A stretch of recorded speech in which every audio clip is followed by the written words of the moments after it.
ఎదుటి వాళ్ళ ఏడుపు ఇంటికి ఇంట్లో ఉన్న సభ్యుల మీద ఎక్కువగా ఉన్నా, శత్రు బాధలున్నా, కనుదిష్టున్నా ఇవన్నీ పోవాలంటే కార్తీక మాసం ఆదివారంతో కూడిన అమావాస్య రోజు ఇంటి సింహద్వారానికి ఒక మూట తగిలించాలి. ఆ మూట ఏంటంటే ఒక ఎర్రటి వస్త్రం తీసుకోండి. ఆ ఎర్రటి వస్త్రంలో పీచు తీయనటువంటి ఒక కొబ్బరికాయ ఉంచండి. కొబ్బరికాయ పీచు తీయకుండా ఉంచాలి.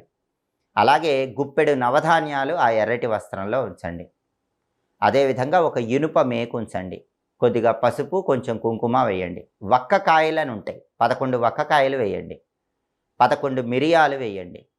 పచ్చకర్పూరం కొద్దిగా ఆ ఎర్రటి వస్త్రంలో ఉంచండి.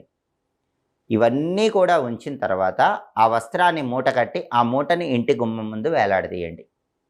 మళ్ళీ వచ్చే అమావాస్య వరకు ఆ మూట అలాగే ఉండేలాగా చూసుకోండి. ఇంటి సింహద్వారం పైభాగంలో కార్తీక మాసం ఆదివారంతో కూడిన అమావాస్య ఈ మూట వేలాడదీస్తే అద్భుతమైన ప్రయోజనాలు కలుగుతాయి.